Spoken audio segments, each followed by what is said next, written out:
NCERT പുസ്തകങ്ങളിലെ പ്രധാന ചോദ്യങ്ങളാണ് പറയുന്നത്. ആരവല്ലി ഹിൽസ് നമ്മൾ മാപ്പിൽ നോക്കിയാൽ താർ ഡെസേർട്ടിൻ്റെ കിഴക്ക് ഭാഗത്തായിട്ടാണ് ആരവല്ലി ഹിൽസ് കാണുന്നത്. അത് പഠിച്ചിരിക്കണം. താർ ഡെസേർട്ടിൻ്റെ കിഴക്ക് ഭാഗത്താണ്. Aravalli hills are the oldest mountains in the one of the oldest mountain in the world. ഇതിൻ്റെ പഴക്കം പറയാവുന്നതാണ്. 2.5 ബില്യൺ ഇയേഴ്സ് പഴക്കമുണ്ട്.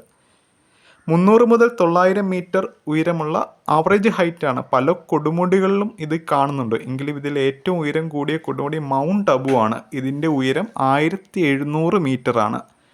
ഡൽഹി, ഹരിയാന, രാജസ്ഥാൻ, ഗുജറാത്ത് എന്നീ സ്ഥലങ്ങളിലൂടെയാണ് ഇത് കടന്നു പോകുന്നത്, ആരവല്ലി റേഞ്ച്. അപ്പോൾ ഇത് പഠിച്ചിരിക്കണം. ഡൽഹി, ഗുജറാത്ത്, രാജസ്ഥാൻ, ഹരിയാന എന്നിവിടങ്ങളിലൂടെ കടന്നു പോകുന്നു. വടക്കു പടിഞ്ഞാറ് ഇന്ത്യയുടെ ക്ലൈമറ്റിനെയും ജിയോഗ്രഫിയെയും ഇത് വളരെയധികം സ്വാധീനിക്കുന്നുണ്ട്. പിന്നെ താർ മരുഭൂമിയുടെ കിഴക്കോട്ടുള്ള വ്യാപനവും ആരവല്ലി റേഞ്ച് കാരണം തടസ്സപ്പെടുന്നു. മാർബിൾ, ഗ്രാനൈറ്റ്, സിങ്ക്, കോപ്പർ എന്നീ ധാതുക്കൾ ധാരാളമായി കാണപ്പെടുന്നു. സാവർ മൈൻസ് പണ്ട് കാലത്തുണ്ടായിരുന്നതാണ്. ഇതെവിടാണെന്ന് ചോദിക്കാം. ഇത് ആരവല്ലി ഹിൽസിലാണ് വരുന്നത്.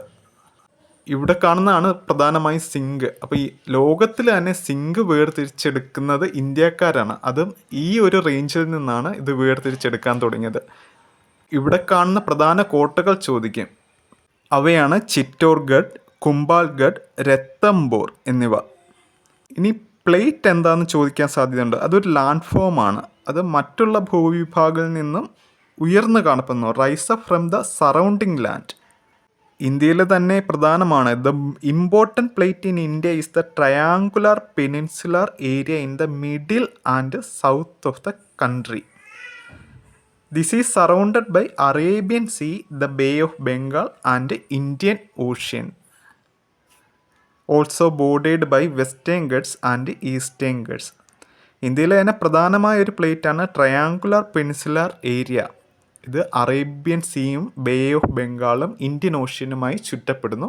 അതിർത്തി എന്ന് പറയുന്നത് വെസ്റ്റേൺ ഗട്ടും ഈസ്റ്റേൺ ഗട്ടുമായിട്ട് വരുന്നു.